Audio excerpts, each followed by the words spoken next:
hindi lamang po para sa mga religious sisters or brothers ang pagiging banal. No? Kagaya po ng nabanggit ng ating Pope Francis, no? To be holy does not require being a bishop, a priest, or a religious. We are all called to be holy by living our lives with love and bearing witness in everything we do. Yan. So today, meron po tayong mga i-reflect na bagay. Una, number 1, what it really means to be holy bilang isang lay Eucharistic minister. Ano talagang ibig sabihin ng pagiging banal ng isang Eucharistic minister? Pangalawa, how holiness can be lived in small daily acts, especially sa ating pong ministry. At pangatlo, ano yung mga struggles na pwede natin kaharapin? At kung paano ang grasya ng Panginoon ay makakapag-transform dun sa ating mga struggles, no? Para ito ay maging banal. Ayan. Okay? So, dito na tayo sa holiness. Ayan. Yan yung sinabi ko. So, ito yung mga i-reflect natin ngayon, no? Ayan, yung binanggit ko. Talk 1. So, meron tayong 4 na talk ngayong gabi. So, kayo mag-alala. Marami tayong matututunan. Sabay-sabay, basahin nga natin. Ano ang talk 1? Holiness is the life of a Eucharistic minister. Yan, number 1. Basahin po natin ang title.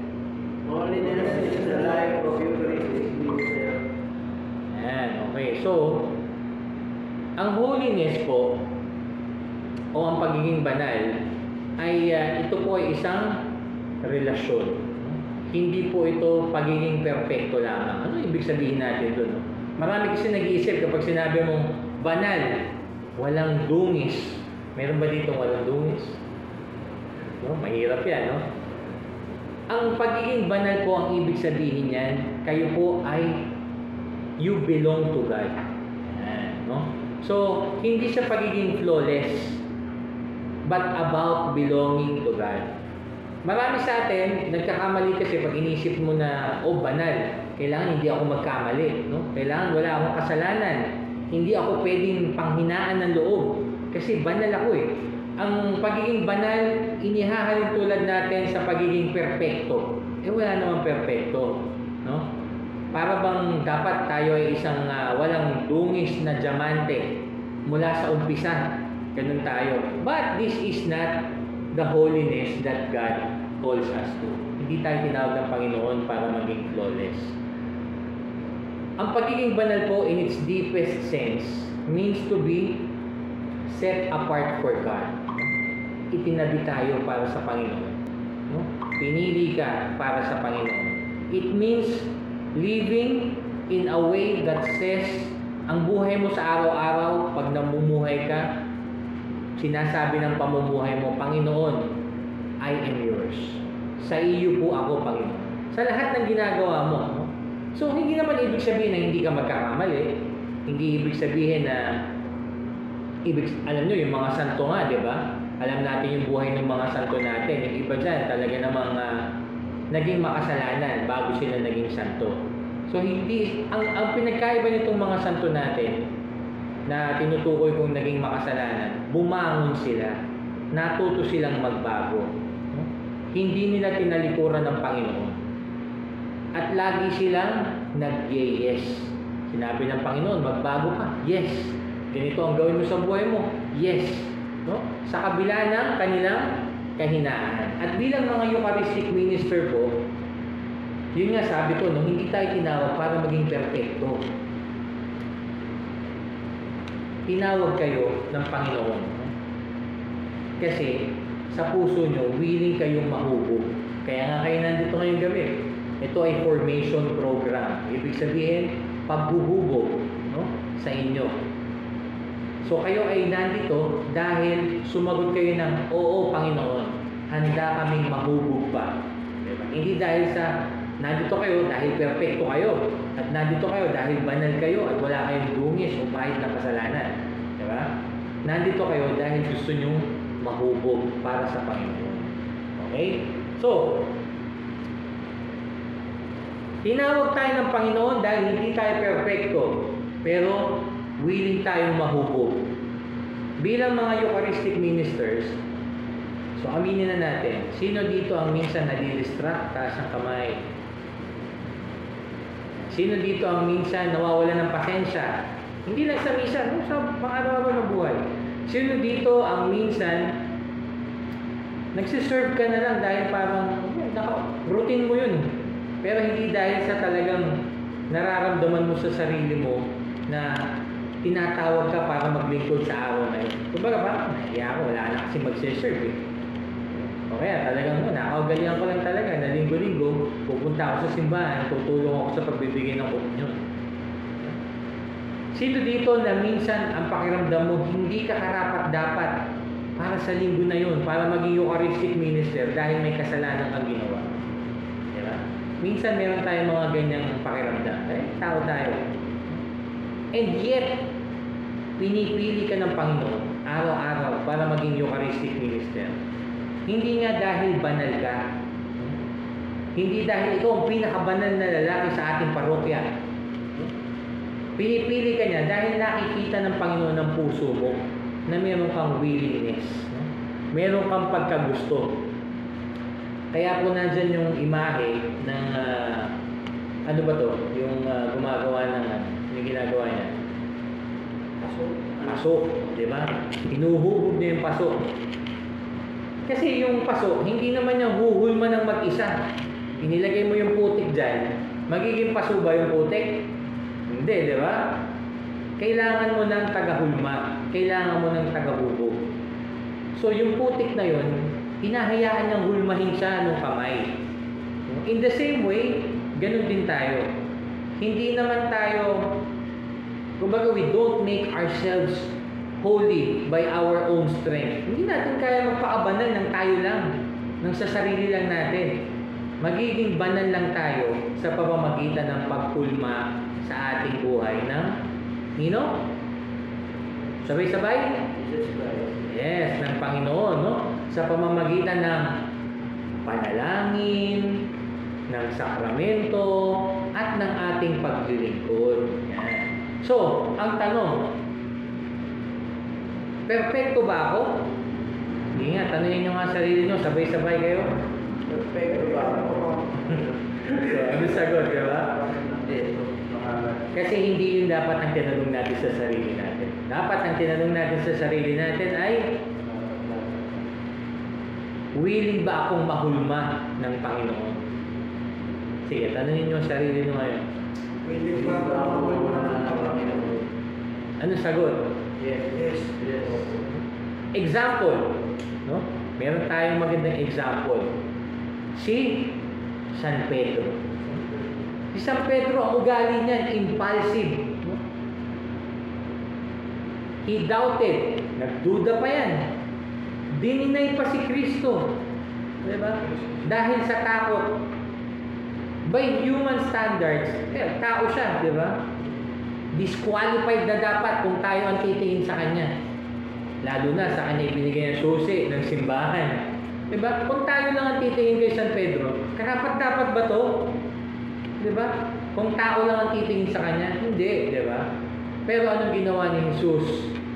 Matapos niyang mabuhay na maguli, tinanong niya si Pedro, diba? Mahal mo ba ako? Hindi naman niya tinanong si Pedro, perfecto ka ba, Pedro? Banal ka ba, Pedro? Diba? Ang tinanong niya ay, mahal mo ba ako? Do you love me? So, yung pag-ibig ni Pedro at yung kagustuhan niyang sumunod sa Panginoon, that made him the rock on which Jesus built His church. Hindi yung pagiging perfecto niya, yung willingness niya at saka yung pagmamahal niya. Diba? Napakaganda.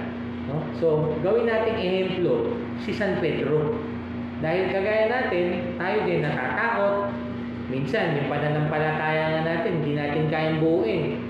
Di ba? Hindi naman sa talagang tinatalikuran natin si Jesus. Pero, halimbawa, meron kayong makaharap na ibang relihiyon. Di ba? Hindi na ako magpapangalan. Pero minsan, makakulit yan. Kapag siniraan ng simbahan, kaya niyo bang depensahan? Minsan, tatahimik na lang tayo para wala na lang gulo. Di ba?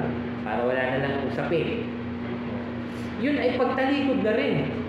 Pagtalikod sa katotohanan, pagtalikod kay Kristo. Kasi hindi natin dinidepensahan yung simbahan. Dahil natatakot tayo. Pero huwag kayong mag-alala. As long as meron kayong apoy na kagustuhan na kayo ay hubugin ni Kristo, sila, dire-diretso lang yung formation natin. Hanggang sa dumating sa punto na kaya nyo ipagtanggol ang pananampalataya natin kahit sino pang makaharap nyo. Ganun ang yun ang natin, hangarin natin sa mga formation. So, no? Wala akong makuha ang model. Kaya, susunod na, pipicture ako kayo nasa presentation. No? Bilang Eucharistic ministers, ang pagtawag sa atin sa pagiging banal sa ating ministeryo ay hindi para maging flawless tayo ng mga robot lang na sunod lang ng sunod sa altar kung ano lang talaga dapat yun lang. Ito, step 1, step 2, step 3. Ang paglilingkod po natin ay paglilingkod ng may ano yung nabasa nyo sa unang bullet? Mayroong love. Sabay-sabay tayo, serving with Love. Even when we feel Unworthy. Kung kahit pakiramdam mo hindi ka karapat-dapat, naglilingkod ka ng may pagmamahal.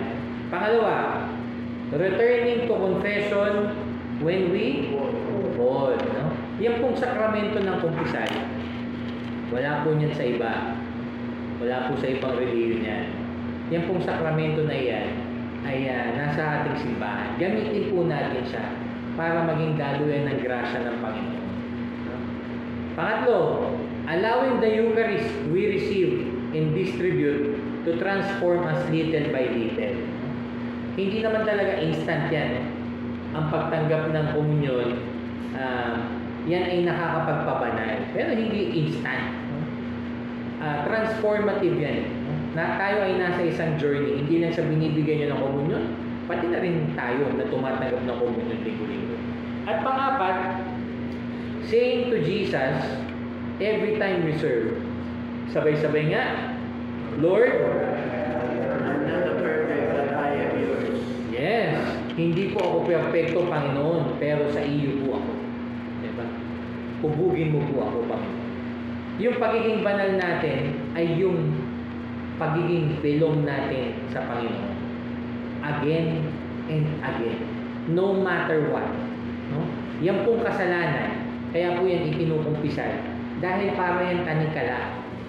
Kung meron ka niyan, nakaangkla ka dun sa kasalanan na yun. Ngayong October, meron tayong special na way para makawala sa angkla na yan. Bukod sa confession, ngayon po ay month of the yes, no? Do the rosary every day. Mararamdaman niyo po ang transformation. Kung ano yung kasalanan na hindi niyo kayang talikuran, automatic yan. Tapusin niyo lang po ang isang buwan. Hindi niyo na po matitigilan sa buong taon. Gawin niyo lang, araw-araw. 15 minutes lang yan. Actually, kung mabilis pa kayo, mga 7 to 8 minutes nga lang. Parang masyado namang inabura. Kung mga 15 minutes lang, gawin nyo dahil ito ay daan din. Sabi ko kanina, prayer, no? Ito ay isang daan din sa ating pagiging banal. Dahil itong panalangin ay paghulma, kasama sa paghulma. Okay? Number 2, holiness. Sabay-sabay. Holiness means Reflecting the Eucharist. ano ang ibig sabihin niyan? Reflecting the Eucharist. The Eucharist is Jesus given to others. Ang Eucharistia po ay ang Panginoong Jesucristo na ibinibigay niyo sa ibang tao. Hindi ba? Napaka banal at sagrado ng gawain natin. Sa inyong mga kamay, na ipamahagi nyo si Kristo sa ibang tao. Kapag ibinibigay natin ang komunyon, we imitate yung self-giving na tinatawag, yung ginawa ng Panginoong Jesucristo. Pero ang tanong, ikaw ba, do you live a life of self-giving? Kung paano inialay ng Panginoon ang kanyang sarili sa krus, ganun din ba ang ginagawa mo? Kasi yun ay pinapahiwatig, paulit-ulit natin ginagawa yung linggo-linggo pag ibinabahagi nyo ang katawan ni Kristo. O tanungin nyo sarili niya, do I live only for myself? Nabubuhay ba ako para sa sarili ko lang? At hindi para sa ibang tao? So, isipin nyo, am I Eucharistic? Not only at the altar, hindi lang tuwing misa, but also in my home, workplace, and community. Kung gaano tayo kabanal tingnan tuwing misa, pagkatapos ng misa, mga kapatid, ganun din ba tayo sa ating lipunan? Ganun din ba tayo sa ating bahay, kung saan tayo nagtatrabaho?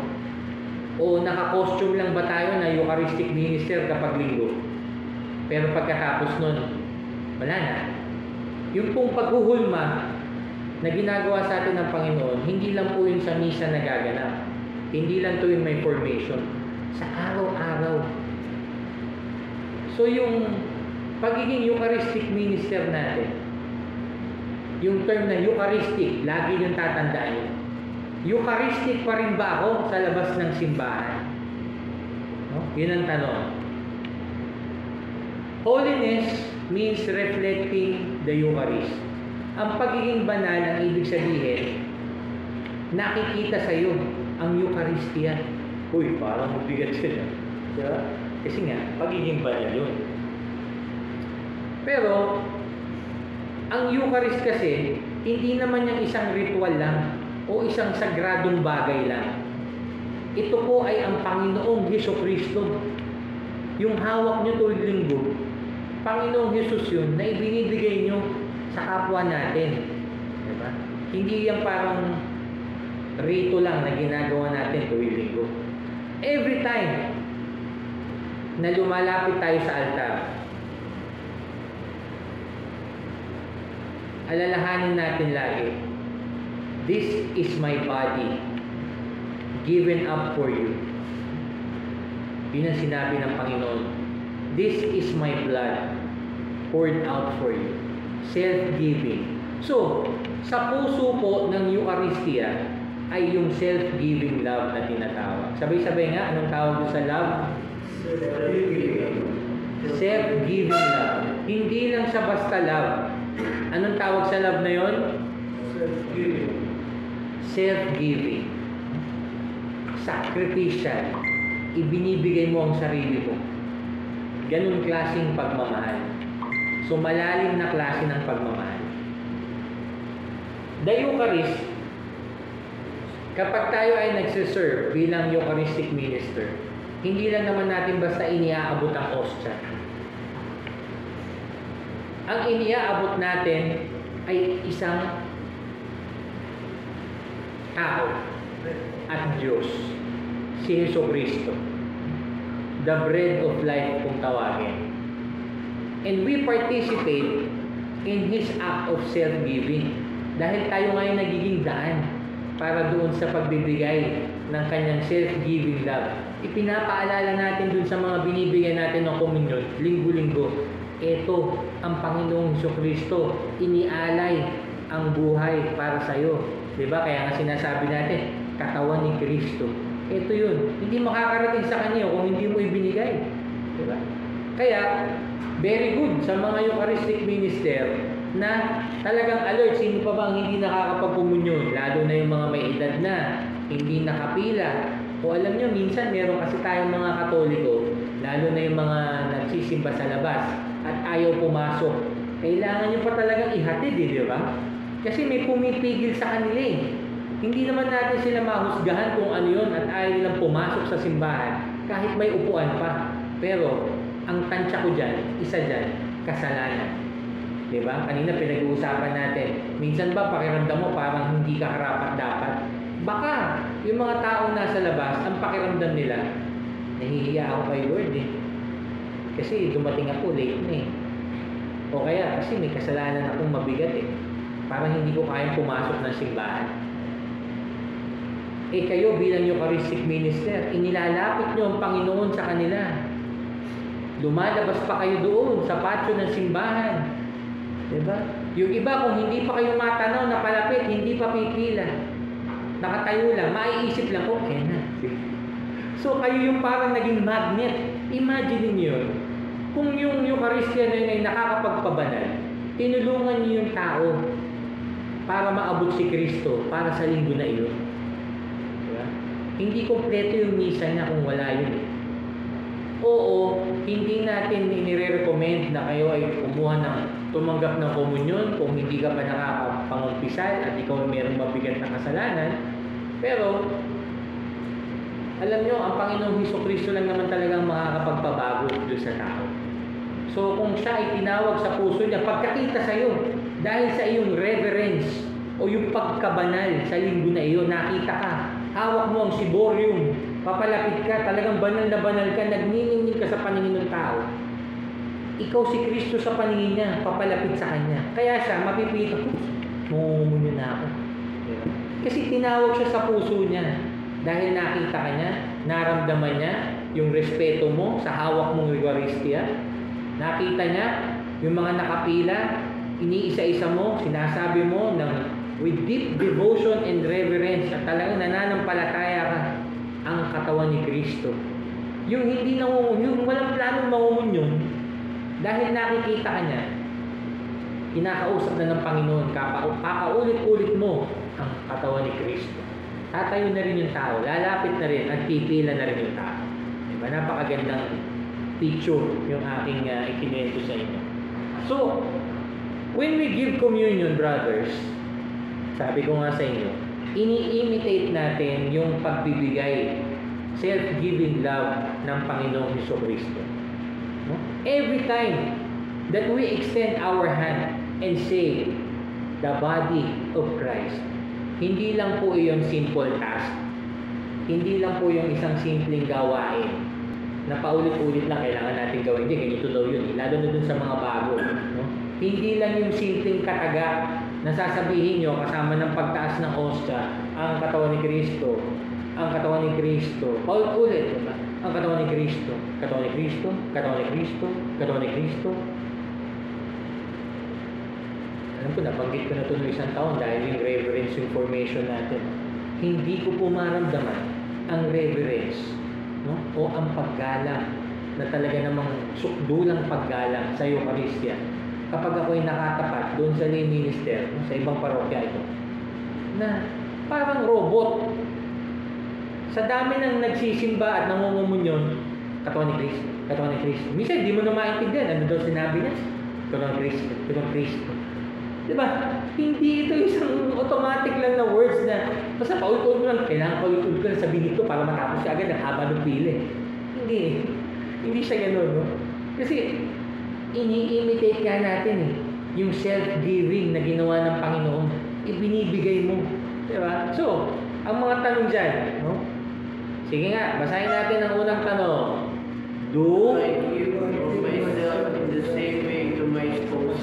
Nako, sa asawa mo, ganun din ba ang self-giving love mo? Sa misis ang usapan pala, no? Baka napakamukyo. Teka, kanina misa lang ang usapan, bakit napunta sa bahay? Do I give of myself in the same way to my spouse? Kung paano iniaalay ng Panginoong Hesukristo ang kanyang pag-ibig, ang kanyang buhay, kung paano inialay. Ganito ba kayo sa mga esposa ninyo, sa inyong mga asawa? Pangalawa, do I Share myself with my children, my family, or do I hold back my passion and energy? no? Pagdating naman sa mga anak, sa mga kamag-anak, ibinibigay mo rin ba ng buong buo ang iyong sarili? Pangatlo, do I Make myself available to those in need in my workplace or community? yung mga humihingi ng tulong sa atin, no? Tinutulungan ba natin kapitbahay, katrabaho? Pang-apat, do I Live only for myself or do I live as a gift for others? Yan. Sa tingin nyo ba, ang tingin sa inyo ng kapitbahay nyo ay isang biyaya? O wala lang, di ba?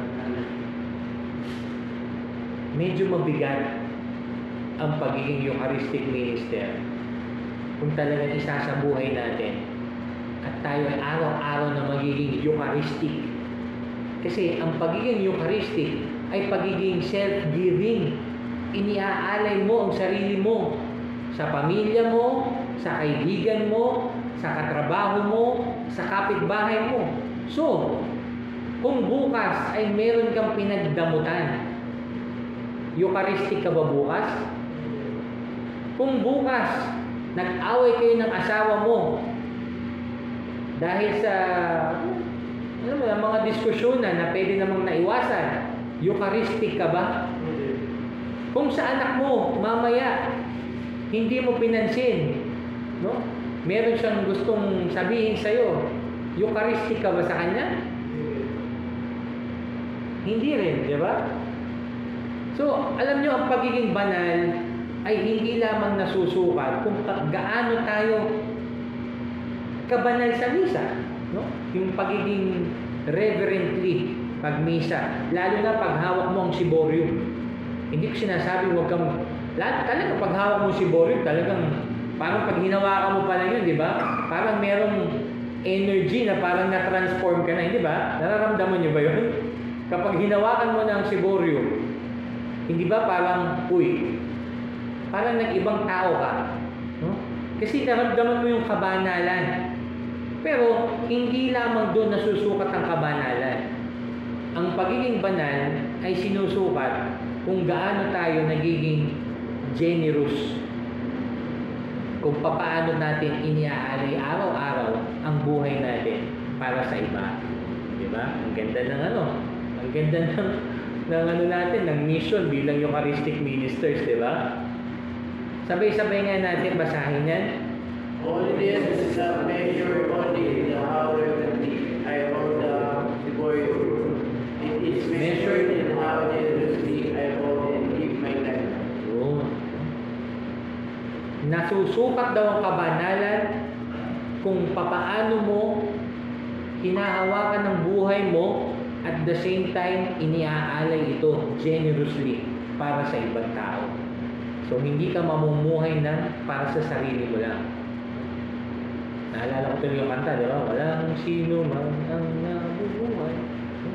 So, pwede palang motto ng Eucharistic minister yun. Hindi tayo pwedeng mabuhay ng para sa sarili lamang.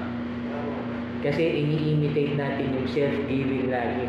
Tuwing ginagawa mo yun, katawan ni Kristo. Diba? So, moving forward, to be Eucharistic beyond the so sa labas na ito ng altar at ng simbahan at ng misa. Sa altar natin natututunan kung paano maging self-giving. Pero sa tahanan, kung saan tayo nagtatrabaho, sa komunidad, kung saan tayo nakatira, sa bahay, may pasensya ka ba sa bahay? Madali ka bang magpatawad sa bahay? Pinaglilingkuran mo ba ang pamilya mo kahit na parang mahirap na para sa'yo? Inconvenient na. Yung word na inconvenient, walang convenience, may sakripisyo. Pagod ka na, maglilingkod ka pa para sa pamilya mo. Sa trabaho, nakikita mo ba yung trabaho mo bilang self-advancement, pang sariling kaunlaran, o nakikita mo siya bilang serbisyo para sa ikabubuti ng ibang tao? Mahirap, di ba? Kasi parang pag sa trabaho naman, pag ginagawa natin yung trabaho natin, syempre, yung sarili mo, iniisip mo din naman, di ba, yung advancement mo. Pero parang isipin ko, yung trabaho ko para sa ikabubuti ng iba, ano yun? Sa parish, dito, sa ating komunidad, binibigay mo ba yung talento mo o itinatago mo lang yun sa sarili mo? Diba? Example, naisip ko ngayon, si Brother Ninoy. No? Si Brother Ninoy, yung ating head ng liturgical music ministry, siya ay dating Eucharistic minister. No? Araw-araw nagsiserve yun, di ba? 6 a.m. Pero nung nawalan ng maglilingkod para sa liturgical music ministry, walang gusto maging head. Akalain nyo nag-volunteer siya. Ako hindi ko nga alam na marunong tumugtog eh. Pero yung talento niya, inilabas niya. Inialay niya yung talento niya. Kasi walang gustong iba na tumanggap na responsibilidad. So siya, willing siyang ialay, no? Willing siyang magsakripisyo. Hanggang ngayon, nagsasakripisyo yung tao. Kasi, kagaya naman sa atin, sa Eucharistic Minister, kakaunti ang ating instrumentalist. Pag mayroong absent, si Ninoy. Pag may hindi makakadating, si Ninoy. Kaya sa buong linggo, mabibilang nyo kung ilan ang misa ni Brother Ninoy. At hindi lang linggo. Pag may patay, pag may kasal. Diba? Kasi pinapanindigan niya yung kanyang paglilingkod. No? Isinapuso niya talaga yun na tinatanggap ko yung responsibilidad na yan. So, ang pagiging banal, no? Hindi siya pagiging banal lang na kapag nakikita kayo sa altar. Ang pagiging banal ay kapag yung buhay mo mismo ay nagiging bahagi ng Eucharistia.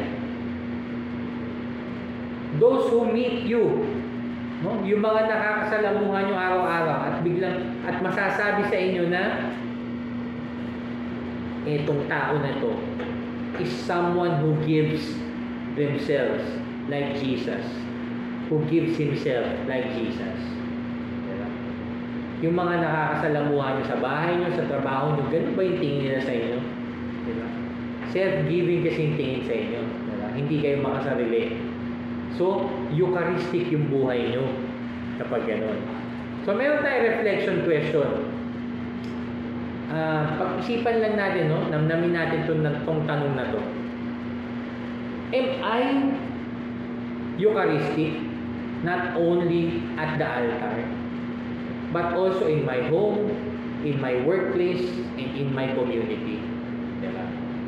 So, doon sa mga ilang taon ng Eucharistic ministers natin, at kahit doon sa mga bagong recruit natin, ito namang topic natin na to, hindi naman po bago kayo, parang outsider yung pakiramdam nyo. Kasi ito ay paghuhulma. Ito yung pagiging banal. Number 2 question, when people encounter me, kapag nakasalamuhan na ako ng mga tao, ano ba na-experience nila? Do they experience na ako ay isang tao who gives life? O isang tao na pakabig lang, para sa sarili ko lang? Alam niyo yung mga taong pakabig. Diba? May mga tao talaga sa paligid natin na puro pakabig. Diba? May mga, mga sarili. Puro sarili lang yung iniisip. Pero meron talaga tayong makakasalamuhan na, alam mo, itong tao na to, yes, mapagbigay. No? So, gano'n din ba ang tingin sa inyo ng mga nakakasalamuhan nyo? Because, alam niyo brothers, in the end, no, sa huli, ang pagiging Eucharistic minister, hindi lang yan isang tungkulin na hawakan ang katawan ni Kristo. Ito ay isang tungkulin kung saan ikaw mismo ay magiging Eucharistic, magiging self-giving. Diba? Na-transform ka na ng iyong ministry. Diba? Yun ang kagandahan yun. Napagbago tayo ng ating paglilingkod sa simbahan. Yan. So, number 3. Yan nga, no? Basahin natin sabay-sabay lang yung sinabi ko, no? Again. 2. Yes. It is to become Eucharistic ourselves. No? Yung pagiging Eucharistic. So, lagi nyo nang tatandaan yan, yung word na Eucharistic. Hindi lang dahil nasa pangalan ng ministry natin yan, kundi dahil sa araw-araw, tatanungin mo na yung sarili mo. Eucharistic ba itong ginagawa ko? Eucharistic ba itong sasabihin ko? Eucharistic ba yung reaction ko? Yan. So, number 3. Holiness in daily life. Pagiging banal sa ating pang-araw-araw na buhay. Maraming tao na nag-e-expect ng kabanalan to look extraordinary. I mean, many people expect holiness na ang kabanalan ay parang pag sinabi mong banal ang isang tao, extraordinary yung tao. Kasi naisip mo doon pare, naisip mo doon santo. Diba? So parang above you. Nandyan yung mga himala. Diba? Pag naisip mong banal, himala, may vision, may apparition, o merong kabayanihan na ginawa o nagpakamartir. Diba? Pero alam nyo, ang katotohanan, tayo ay tinawag ng Panginoon, hindi naman para gumawa ng extraordinary acts o yung kakaiba. Kailangan mo bang ipako sa krus? Kailangan mo bang talagang makakita ng aparisyon muna bago tawagin banal? O gumawa ng himala sa iyong komunidad para tawagin kang banal? Ang kailangan lang natin ay extraordinary faithfulness. Yes, di ba? Extraordinary faithfulness sa ating mga ordinaryong buhay. Ordinaryo lang naman yung buhay natin eh. Pero ang pwede natin gawing kakaiba doon ay yung ating pagtalima, yung ating faithfulness sa Panginoon. Yung kabanalan, hindi lang kasi yan dapat nakikita sa loob ng simbahan. Nakikita yan dun sa mga simple, pang-araw-araw na gawain na inaanyayahan tayo ng Panginoon para magmahal sa asawa, sa anak, sa kapatid, sa kamag-anak, sa katrabaho, sa kapitbahay. Bilang mga Eucharistic ministers, yung kabanalan po, hindi lang yan doon sa pagbibigay natin ng komunyon at katawan ni Kristo, kung hindi doon sa ating pagsasabuhay mismo ng katawan ni Kristo sa labas ng misa. Diba? Paano yan? Paano ba natin gagawin yan? Holiness begins at home. Diba? So, ang kabanalan ay nagsisimula sa tahanan. It is easy to show reverence sa loob ng simbahan. Diba? Kasi pagpasok mo pa lang ng simbahan, nakaganon ka na kaagad. Diba? Umpisa pa lang ng misa, minsan nakaganon tayo eh. So, madaling magpakita ng kabanalan habang nasa loob ka ng simbahan, habang nasa misa. Ang tunay na pagsubok ay kapag pagod ka na, pag nasa labas ka na ng misa.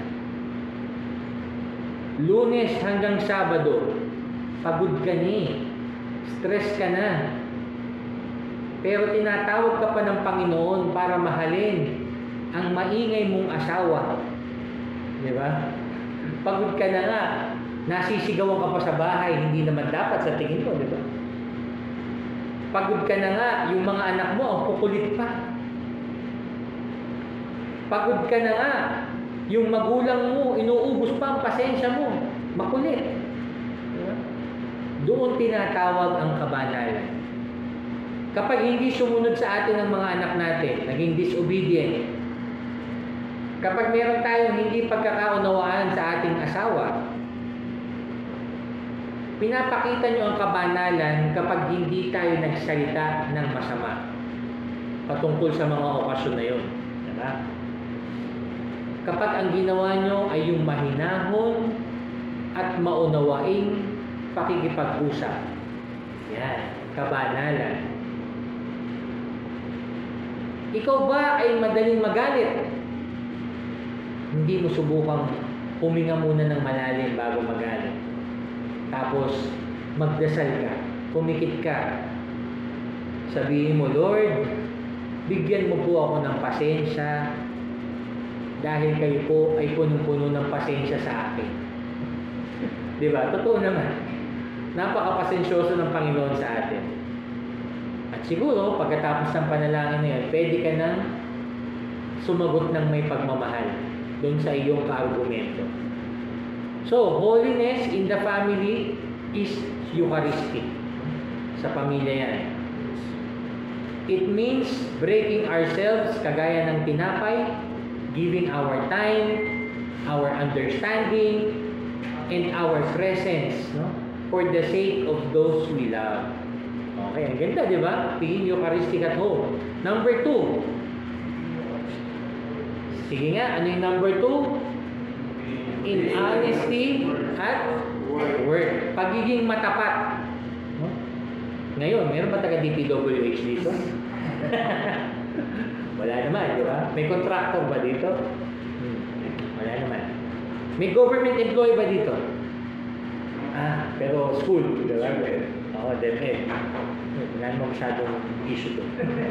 Pero kung meron dito taga-BIR, taga-customs, ano pa ba yung mga nasangkot sa DPWH, kahit ang DSWD may issue na ngayon, di ba?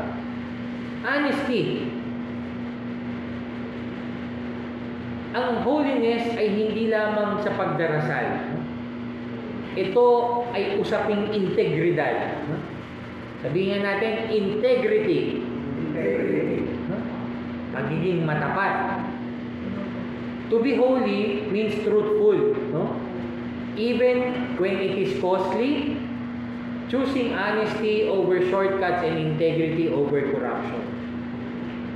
Sana pala, na-recruit ng mga parokya, no? Yung mga taga-DPWH, para yung buhay nila naging Eucharistic. Yung mga contractor. Kaya ito hindi natin alam sa community natin, no? Kung sino ang magbabago ang buhay dahil sa invitasyon na gagawin ninyo ngayong buwan. Dahil ministry fair ngayon, di ba? So, kung bidahin nyo lahat ng makikita ng lalaki, kahit hindi nyo kilala, lapitan nyo, kahit wala kayong flyers, lapitan nyo pagkatapos ng misa. Brad, napansin kita itinuro ka sa akin ng Panginoon kanina habang nagmimisa. Lapitan daw kita, anyayaan daw kita. Baka daw gusto mo maglingkod bilang Eucharistic minister. Hindi mo lang siya inaanyayahan para maglingkod tuwing linggo. Inaanyayahan mo siya para ang buhay niya ay maging, ano yung word natin? Eucharistic. Sabay-sabay? Eucharistic. Yes. Maging banal ang buhay ng tao. Hindi lang sa simbahan. Sa ating mga pinagtatrabahuhan, marami din kasi diyang temptation, di ba? Marami din tukso dyan. Nandyan yung pandaraya, yung values mo, no? Yung morals mo, mako-compromise. Talagang susubukan ng demonyo ang iyong pagiging banal sa workplace. Kahit maliit na bagay. Kahit hindi ka nga humihingi, tutuksuhin ka ng demonyo. Diba? Bibigyan ka ng opportunity ng demonyo para magkasala. Karaniwan dyan, pera. Masisilaw tayo sa pera. Kasi kailangan natin ng pera. Ibinigay naman siya ako ng libre. Hindi ko naman hiningi. Masama ba yun? Diba? Sabi, may nag-abot sa akin kanina. Hindi ko naman siya hiningi. Masama ba yun? Nabibiyak ang inyong integridad. Kung hindi, alam mo yan, magsisimula yan pakonti-konti. No? Hanggang sa lalaki na. Parang itong mga kurakot sa ating lipunan. Hindi naman sila nang kurakot ka agad ng 1 bilyon Nagsimula yan sa 100,000, 500,000. Butal-butal. Yung iba nagsimula sa barangay. Di ba? Hanggang sa naging konsihal, naging mayor, tinangay na hanggang kongreso ang korupsyon, di ba? Nagsimula sa maliit na bagay. Meron na ba tayong Eucharistic minister sa barangay? Goal natin yan. Kasi alam naman natin ang gobyerno ay pugad ng korupsyon. So, ilayo natin sila sa kapahamakan. At imbitahin natin silang maglingkod bilang Eucharistic minister. Ilan ang kalalakihan doon? Yayain natin lahat maging lay minister. Di ba? Hindi lang sila mga tanod, hindi lang sila mga kagawad, hindi lang sila mga opisyalis. Yayain natin. Gawin natin Eucharistic minister. Example, no? Sa trabaho. Maliit na bagay, sinabi sa'yo, pare, yung attendance, pwedeng i-ano mo na. Sabi mo, dumating ako ng maaga. Maliit na bagay, di ba? Doon magsisimula yan. Nagsinungaling ka na, dinaya mo pa yung dokumento. Di ba? Ang tanong nyo lagi dyan, si Jesus ba na dinadala ng mga kamay ko sa Eucharistia, matutuwa ba siya dito sa gagawin ko? Yun lang ang laging tanong. Yun ang laging test bago nyo gawin ng isang bagay. Diba? Eucharistic ba itong gagawin ko? Yun ang test. Yun ang special test ng isang Eucharistic minister.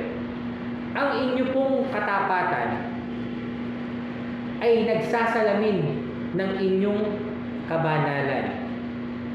Diba? At kapag nakita ng ibang tao ang inyong integridad, ang nakikita nila si Kristo. Diba? Nayayaya nyo sila. Hindi nyo pa nga sinasabi na magsimba, pero nakikita nila sa inyo si Kristo. Yung tao na yung matapat. Hindi talaga nagpatinag. Ayaw mabali ng moral. Lahat tumanggap, pero lang sa kanya. Ay, kasi ano yan, siguro kasi yung lay minister yan. Parang gusto ko na maging kagaya niya. Diba? So, parang kang magnet dahil sa iyong integridad. Being Eucharistic at work means being a witness of truth. Dahil, sino ba ang katotohanan? Si Kristo. No? Gusto mo maging saksi ng katotohanan. Dahil ang katotohanan ay si Kristo. Okay, number 3. Ay, ito pa pala. Bago natin tapusin yan, no? Sorry. Ay, tama. Number 3 na to. In compassion for the poor. The Eucharist is Jesus. Self-giving love for all. Para sa lahat. Lalong-lalo na doon sa least. Doon sa lost. At doon sa last. Okay, sabay, basahin nga natin. Ano sinabi ni Jesus? Jesus said, Whatever you did to the days of these brothers of mine, you did to me. Yes. Yan po ay nakasulat sa Matthew chapter 25 verse 40. No? Ang pagiging banal means seeing Christ sa mga mahihirap, sa mga nagugutom, sa mga may sakit, sa mga matatanda, at sa mga nalulungkot. At isa sa gawain natin, no, bilang Eucharistic Minister, yan po ang topic natin sa day 2. No? Mercy and compassion, healing. Kayo po ay nagdadala ng kagalingan. No? Si Brother Ray, napakadaming kagalingan na hinahatid tuwing linggo. At si Brother Ray, diba? Kasi dumadalo sila sa mga may sakit. Si Brother Nery, meron pa bang nadadalaw? O yan, magiging topic natin yan sa susunod na araw. Yung pagiging banal nyo, yung generosity nyo, no? Instead of being indifferent o yung parang, hindi ako ano dyan, mahirap na tao, may sakit, matanda na, diba? Hindi yun yung compassion nyo, no? Yung awa nyo, at hindi yung panghuhusga dun sa nangangailangan. No? Yun ang Eucharistia na ating inihahandog. Example, no? Sinabi ko nga, yung pagbisita sa may sakit, pagtulong sa mga nangangailangan, o kahit yung kaibigan mo wala lang mahingahan, nakinig ka ba dun sa kaibigan mo na walang mapaglabasan ng sama ng loob? Yun ay tulong, no? Dun sa tao. Ang dami pa naman ngayon may ganyan, no? Nauso yung mental health issue, no? Nung nag-pandemic. Nauso yung mga anxiety. Alam mo, kulang na sa kanila, kausap. Kulang sa kanila, taong makikinig sa kanila. Yung hindi sila huhusgahan. Kasi nga, nung nag-lockdown tayo, isolation, mag-isa ka lang, wala kang makausap, wala kang mapagsabihan. So, natangay na ng mga tao, actually, hawa-hawa lang yan Kahit na wala ng pandemic ngayon, wala na naman lockdown, ba't meron pa rin yan? Kasi yun yung nagiging common escape ng tao. Wala naman makakaintindi sa akin, sasarilinin ko na lang to. Diba? Makinig ka lang. Again, naalala ko si Brother Nino. Naalala ko nung nakakapagsimba pa ako tuwing alas 6 ng umaga dati. Malakas pa yung misis ko. Meron tayong kapitbahay dito na binatilyo na laging nagsisimba. Pero nararamdaman ko may kakaiba dun sa tao. At lagi kong nakikita si Brother Ninoy, kinakausap mo. Diba? Kinakausap mo yun. May malaking suot na krus yung binatilyo, tapos parang may kakaiba yung bata. Ay, hindi naman siya bata na, no? Siguro mga late 20s, early 30s. Pero uupuan siya ni Brother Ninoy para pakinggan. Wala siyang... Hindi ko alam talaga kung meron bang ipinayo si Brother Ninoy. Pero ang nakikita ko, nakikinig siya. Diba? Yun ang kaya niyang i-extend na tulong. Hindi man tayo professional counselor. Diba? Hindi man tayo aral para magbigay ng payo. Pakinggan mo man lang yung tao. Lalo na pag nakita mo na parang aburito to eh. Pre, may problema ka ba? Makikinig ako. Yun. Tapos kung natatakot kang magpayo, yayaan mo na lang. Pwede ba magdasal tayo? Pagdasal lang natin yung problema mo. Baka kausapin ka ng Panginoon, sabihin niya sa'yo kung anong dapat mong gawin. Tingin ko kasi hindi ko kayang sabihin sa'yo kung ano yung tama eh. Diba? Kasi kulang ako sa experience. Pero ang pwede kong gawin, kaya kitang samahang magdasal ngayon. Yun. Diba? Yun ang pwede natin gawin. Lalo, hindi lang dun sana mga problema, no? Ang dami natin ding mga tao sa lipunan na naghihikahos, hirap, mga may sakit, diba? Huwag na nating intayin yung mga taong humingi ng tulong. Hindi porke hindi humingi ng tulong, hindi kailangan ng tulong. Minsan yung konsensya mo, alam mo yung konsensya mo? Yung guardian angel mo yan. Lahat tayo may guardian angel. Kaya lang, pag tumatanda ka, nakakalimutan mong kausapin yung guardian angel. Diba? Kasi nagdadasal lang ng angel of guard, God, my guards to here. Yung mga bata. Pero, andyan yan. Sinabi ng Panginoon yan. Yung mga anghel natin, nakaharap sa Panginoon yan. Araw-araw, nasa langit, nakaharap sa Panginoon. So, humingi ka, kumbaga, brad mo yan. Lagi mo kasama. No? Siya yung nagbulong sa'yo kapag nakita mo ba, may nakita kang pulubi dyan sa ilalim ng tulay natin. Parang gusto mo, sa unang tingin, gusto mo kaagad tulungan. Pero biglang mag-iisip ka, hindi, baka gamitin lang sa drugs nito eh.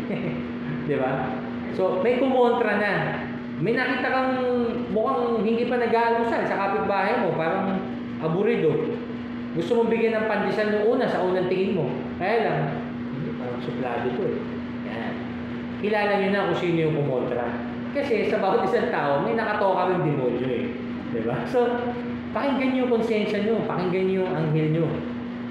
Tulungan nyo yung nangangailangan. Sabi niya, the least, the lost, and the last. Yung mga nahuhuli, yung mga naiiwan, sabi niya, yung mga nasa laylayan ng komunidad, no? Sila yung ating pagtuunan. So, in conclusion, no? Sa ating pong conclusion dito, yung pagkabanal, dito sa number 3, no? This is item number 3. Ang pagkabanal ay hindi lamang nakikita dun sa mga engrande na paggawa. Hindi niya, pagkamartir, ganyan. May bumuhat ka ng cross kapag mahal na araw, hindi lang dun, no? Hindi ito nakikita dun sa pagiging flawless nyo o walang bahid o pagiging perfecto nyo sa lipunan. Ang kabanalan, nakikita yan sa inyong patience. Diba? Kapag madali kayong mairita. Sa araw-araw, pagod ka ni. Pero may pasensya ka pa hanggang matapos ang araw. Pangalawa, sa inyong katapatan, honesty. Lalo na kapag madaling magsinungaling. Diba? Tandaan nyo, kapag madali, mali. No? Yung mahirap, yun ang tama. Diba? Pangatlo, choosing compassion when it is easier to turn away. Pagbibigay ng awa kapag madaling tumalikod. Hindi, wag na. May iba naman tutulong dyan. 100 na lang yung nasa bulsa ko eh. No? Ikaw may 100 eh. Yung tao nakita mo eh. Diba? Mukhang hindi pa kumakain na yun ng araw na. Diba? O, ikaw meron ka 100, saka baka pag uwi mo meron ka ulit 100, bukas meron ka ulit 100. Pero yung tao baka wala siyang opportunity para makatanggap nun. Bilang Eucharistic ministers, brothers, ang totoong sukatan ng inyong kabanalan ay yung inyong pang-araw-araw na buhay na sumasalamin sa Eucharistia na inyong iniaalay o ibinabahagi sa ating mga kapatid na Katoliko. So yun po ang isa nating tatandaan. Ayan. So number 4 na tayo. Sabi ko sa inyo, 4 points lang to. Sabay-sabay tayo. Ano yan? The Eucharistic minister of silent preacher. Uy, Roderick, mga ngaral din pala kami. Kasi bad preaching na yan. Di ba? Baka sa LCM na yan. Di ba? Sa ibang ministry na ba yan? No? Sometimes, no, yung mga tao, hindi naman nila maririnig ang humiling. Ilan ba sa kapitbahay nyo ang nagsimba? Di ba? Sa bahay nyo na lang, huwag na tayo lumabas. Linggo-linggo ba? Present lahat sa simbahan, sa misa? Linggo-linggo ba? Lahat nakapakinig ng humilya? Narinig ba ang gospel? Di ba? Nakapagbasa ba ng Biblia? Pero, kapag nakita nila kayo, kagaya niya, no? Yung Eucharistic minister natin na yan, no? At nakita nila yung reverence nyo, yung humility nyo, nakita nila ang mabuting balita sa inyo. Napakaganda. Sabi nga ni St. Francis of Assisi, no? Kapistahan na ngayon, si St. Francis. Preach always. Lagi kang mangaral, if necessary, kung kinakailangan, gumamit ka ng salita. Malalim yun. Preach always, if necessary, use words. Ano ibig sabihin? Kung kinakailangan, gumamit ka ng salita. Ibig sabihin, hindi laging kailangan ng salita kung gusto mong mangaral. Kung gusto mong mangaral ng mabuting balita, ipakita mo. Isabuhay mo ang mabuting balita. Nakita ng kapitbahay mo ang mabuting balita sa iyo. Nakita ng asawa mo na hindi nagsimba, hindi nakapakinig ng humilya, ang mabuting balita. Nakita niya at naramdaman sa iyo ng anak mo. Napakaganda. Kasi nga, tayo daw mga Eucharistic ministers ay silent preacher. Tahimik na mangangaral. Dahil kayo ay nabubuhay na dapat ay Eucharistic. Hindi lahat ng pangangaral ay sa salita. Kadalasan, ang pinaka-epektibong pangangaral ay iyong sa katahimikan. Dahil ginagawa mo. Example ka. Ikaw mismo yung aral. Yung buhay mo mismo. Yun ang aral. Bilang Eucharistic ministers, we may never stand in the pulpit. Not unless bukas, kayo yung sinasabi ko na mag-aanyaya, di ba? Pero bilang mga Eucharistic ministers, nahahawakan ba natin ng mikropono? Pag misa? Hindi naman, di ba? Tumatayo ba tayo sa pulpito pag misa? Hindi naman, di ba? Pero, tuwing lumalapit kayo, no? Lumuhod, tapos tumayo na kayo, at papalapit na kayo sa altar.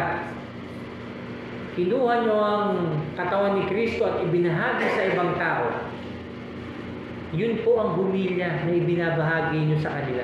Nang hindi kayo nagsasalita. Ganon ka-powerful. Again, going back to reverence. Yung reverence, kailangan talaga yun kapag Sunday Mass. Yung iba yung paggalang na nakikita nila sa inyo. Kaya never do yung robotic na katawan ni Kristo. Walang kabanalan dun. Diba? Huwag kayong magmadali. Diba? Hindi naman pinapaspasan ng misa eh. Diba? So, nakikita ng tao, kayo mismo, no? Silent preacher nga, hindi na kailangan mangusap para makita nila yon. Dahil yung paggalang nyo, yung paghawak nyo sa Eucharistia na yon, yung pagtingin nyo doon, yung paglakad nyo, papanik sa altar, yung pag-genuflect nyo, pagtapat nyo sa tabernakulo, nakikita nakikita kayo lahat ng tao, di ba? Lahat ng kilos nyo sa altar, nakikita ng tao.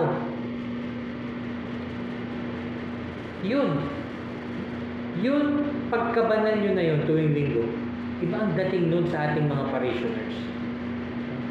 Sinasabuhay nyo yung humilya. Kaya, yung mga kilos natin, ay sa mga bago, sa practicum nyo pa yun. meron naman kayo ibang training for that. Pero, sobrang powerful nung kilos nyo pag linggo. No? Para na siyang 100 sermon para sa ibang tao.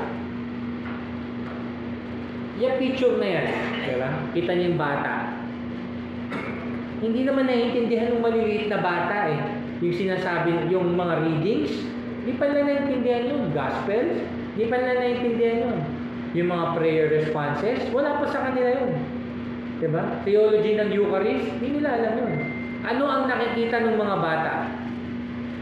Papaano sila mamamangha sa katawan ni Kristo? Bukod sa pare na nakikita nila during consecration and sa lahat ng kilos at galaw ng pare, sa inyo, diba? Natututunan ng bata yung paggalang sa katawan ni Kristo dahil sa inyo. Lalo na kayo, lumalapit kayo sa mga tao, diba? Minsan may nanay kayong lalapitan, kasama niya yung maliit na bata, di ba nakatingin lang sa inyo? Paano niyo ibibigay ang Eucharistia doon? May mga bata nanonood lang, tinitingnan kayo habang nakapila yung mga tao. Di ba? Kayo yung pwedeng panggalingan ng inspiration ng mga bata. Sa inyo sila, dahil sa ginagawa nyo, doon sila mamamangha, katawan ni Kristo. Doon sila magiging curious, di ba? Katawan ni Kristo yun, mami. Di ba? Eh, sasabihin ng nanay, oo, kaya nakita mo yung Eucharistic minister, ingat na ingat. Talagang hindi pwedeng may malaglag. Diba? So, napakalakas ng pangungusap ng inyong ginagawa. Okay. Second point, humility as the language of service. Yung mga tao, hindi naman nila nakikita kung ano yung ginagawa natin lagi. Ang nakikita nila, paano natin siya ginagawa. Kung nagsuserve tayo ng may pride, nagmamadali, parang may favorite, hindi natin na-reflect si Christ. No? Pero, kung nagsuserve tayo with humility, with kindness, with gentle smile, we become a living witness to the love of Jesus. So, given this point, ang pagpapakababa, although this is a different formation para sa usherettes. No? Kasi alam niyo mga usherettes natin, humility ang service niya. No? Para yayain mo yung mga tao, pasok po kayo. Diba? Pagpapakababa. No? Dito po kayo umupo. Diba? Eh, tingin niyo ba yung mga usherettes, susundan mo, uy, look out. Kung may pride dyan, di ba? Hindi. Lalapit ka, nagpapakababa ka. Kayo, minsan subukan nyo. Huwag nyo ipaubaya sa usherettes. May makita kayo nasa labas, dahil pang upuan, nyo. Bro, halika samahan kita dun. Meron pa tayo upuan dun. Diba? It is the language of service. No? Kanina, kwento ko na sa inyo. Kapag nagbibigay kayo ng komunyon pag linggo, hindi nyo kilala yung mga tao kung sino dyan ang broken. Pag sinabi, it's parang bagong word natin, ano? Ngayong generation, broken ka ba? Diba yung mga kabataan yun? Hindi mo alam kung sino dyan ang nagluluksa.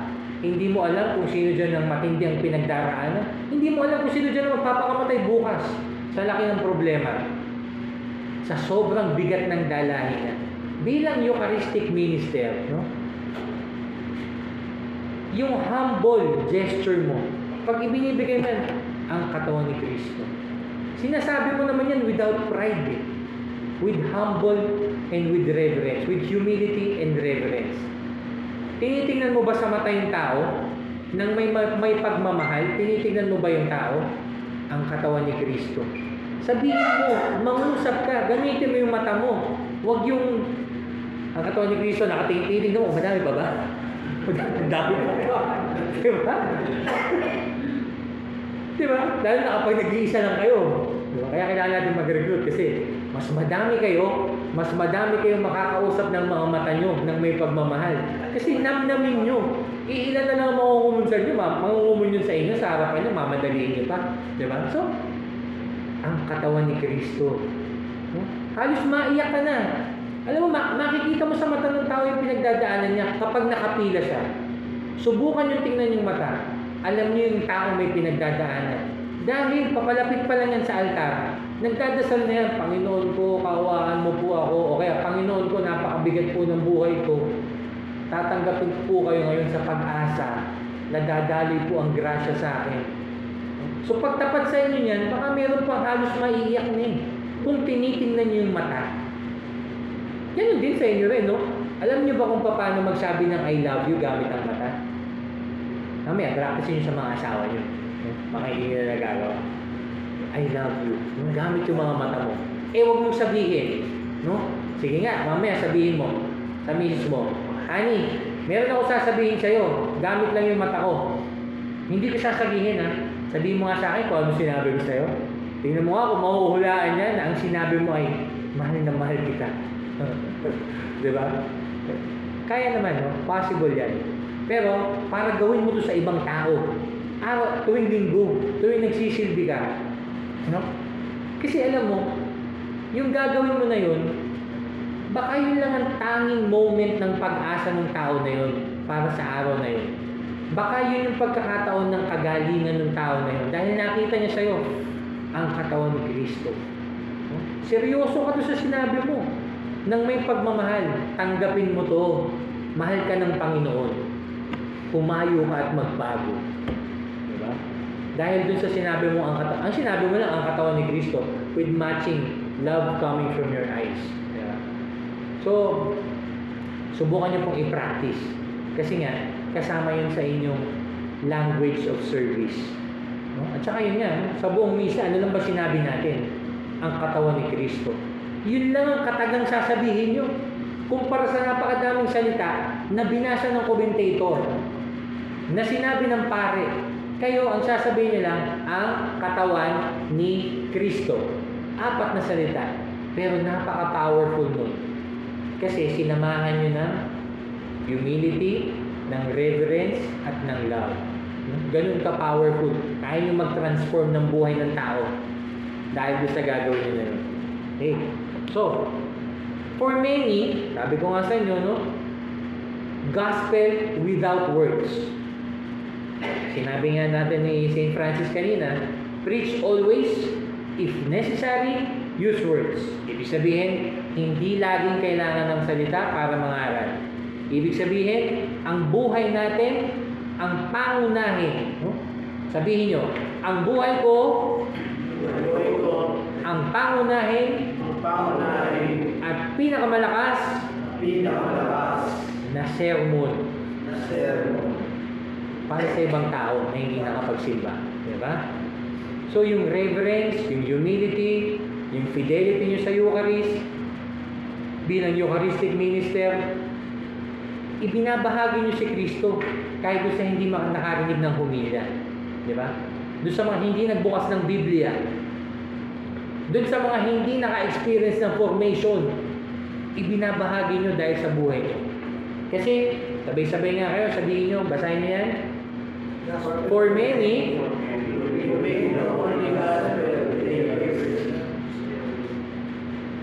sabihin nyo, I may be the only gospel they ever see. Yung mga kapitbahay nyo hindi nagsisimba, pag uwi nyo ngayon, yung mga nag-iinuman, Sabado ngayon, di ba? Yung mga kapamilya nyo na hindi nagdadasal, hindi nagbubuklat ng Biblia, tandaan nyo yung kataganyan. You may be the only gospel they ever see. So mga kapatid, nakasalalay po sa inyo ang kaligtasan ng mga tao ngayon. Mabigat, di ba? Pero Eucharistic minister kasi, ang buhay mo ay dapat Eucharistic. At ang gospel ay nangungusap sa iyong mga gawa at sa iyong mga kilos. So, bilang reflection points, baunin niyo po itong mga tanong na ito. No? Do my gestures, no? Yung mga kilos ko ba sa katahimikan ko, sa paggalang ko sa Eucharistia, sa misa, itinuturo ba ng mga gawa ko na ito si Jesus? Number 2, pag nakikita ba ako ng mga tao habang naglilingkod, nakikita ba nila yung kababaang loob? O nakakakita ba sila ng pride? Alam nyo, well, ibang formation topic yan, no? May mga parish worker, makikita nyo ang pride. Ako ang nagsiserve. Diba? Diba? Kaya yung iba, ang tawag, yung mga taong simbahan. Diba? Kasi ang nakita ng mga tao na yan, kaya tinawag na, sino? Yun? Oo, yung mga taong simbahan ba? Diba? Kasi ang nakita nila, yung pride natin. Diba? Kaya parang sarcastic yung dating kapag sinabi nila, yung kapitbahay ko na yun, tao simbahan pa man din, pero chismosa. Diba? Diba? Kasi hindi nila nakita yung kababaang loob eh. Hindi nila nakita yung humility. Number 3, if someone who does not know the faith, ibig sabihin yung hindi alam ang pananampalataya, maaaring hindi Katoliko, hindi naniniwala sa Panginoon, hindi kilala si Jesus o ibang relihiyon. Pag nakita ka ba niya sa ginagawa mo, yung bang kinikilos mo, may inspire ba siya para maniwala sa Eucharistia, sa Panginoon, para pumasok sa simbahan, para maging Katoliko? Diba? So, yan yung mga tanong na pwede nyo baunin ngayon. Mamaya, ipanalangin nyo rin yung kasagutan. Bilang pangwakas, alam nyo, tayong mga Eucharistic minister, okay? Pag sinuma mo, parang kang nasa spotlight, di ba? Kapag linggo. Kasi, nandun ka sa harap. Dala-dala mo yung sibuyong, katawan ni Cristo. Di ba? Ilang mata yung nakatingin sa'yo. Hindi lang yung nangungumon yun. Kahit yung nakaupo, nakatingin sa'yo eh. Di ba? So,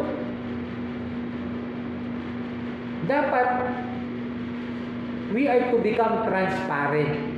Para ang makita lang sa atin ay si Kristo at hindi tayo. Hindi po tayo ang nasa spotlight. Ang nasa spotlight ay sino? Si Kristo. Mas madaming tao na ang nakikita ay hindi ikaw. Ang nakikita ay si Jesus sa iyong mga pagkilos at paggawa. The better masasabi mong nagampanan ko ang pagiging Eucharistic minister. Dahil ang nakita nila sa'yo, hindi ikaw. Ang nakita nila sa'yo, si Kristo. Dahil sa mga kilos at gawa mo. Hindi lang po tayo taga-distribute ng ostya. Sabi ko nga sa inyo, kayo po ay mga tahimik na tagapangaral ng totoong presensya ng Panginoon. Diba? Sinasabi niyo doon sa mga parishioners, ang katawan ni Kristo. Pero hindi lang sa mga salita na yun, pati sa mga kilos niyo. Sa tingin niyo ba, kung minamadali niyo, ang katawan ni Kristo, ang katawan ni Kristo, maniniwala ba yun? Na yun ang totoong presensya ng Panginoon? Hindi niyo man lang tinignan sa mata. Tinitignan niyo, katawan ni Kristo. Mararamdaman ba niya na katawan ni Kristo ang kanyang tinatanggap? Hindi na ipaabot yung pag-ibig. Hindi na ipaabot yung humility. Hindi na ipaabot yung sukdulang paggalang nyo dahil hawak nyo ang katawan ni Kristo. Diba? Kaya, mahirap, no? Maging Eucharistic minister. Pero, mapalad kayo. Dahil, nandito na kayo sa ministry. Tinawag kayo ng Panginoon at nag-yes kayo. Diba? So, sabi ko, tapos na. Assignment lang naman to. No? Supposed to be, merong activity dyan. Pero, ang tanong dyan, ito, pwede nyo naman itong sagutin kapag, kayo lang, pwede naman. May body kayo bukas, naisip nyo yung sagot. Kasi ang tanong, saan ba ako, feeling ko challenge ako sa pagiging buhay na banal bilang Eucharistic minister? Pakunti ba pasensya ko? May pride ba ako? Sobrang busy ko ba sa ibang bagay? Pagod na ba ako? O meron pang distraction sa buhay ko? Di ba? So bukas, yung kapartner nyo sa misa, bago mag-misa, pwede nyo tanongin, Tol, sharing nga tayo sandali. Di ba? Kayo yung magpalitan ng inyong sharing. Pangalawa, ano yung mga pwede mong gawin? Small steps, ha? Maliliit na hakbang po yan. Para yung holiness, yung kabanalan na pinag-uusapan natin dahil sa Eucharistia, ay maipakita mo sa paglilingkod mo ng buong buo at sa iyong buhay. Huh? Example, nagdadasal ka ba bago magmisa? Ngumingiti ka ba dun sa mga nakakasalubong natin? O ito ha, pagkatapos ng misa, meron ba kayong niningitian na hindi nyo kilala? Natapos ang misa, hindi nyo kakilala, nagkatinginan kayo, anong gagawin mo? Di ba? Minsan, iilag ka ng tingin. O minsan, totoo ka na lang, dahan-dahan ka na lang, lalakad. Di ba? Batiin mo.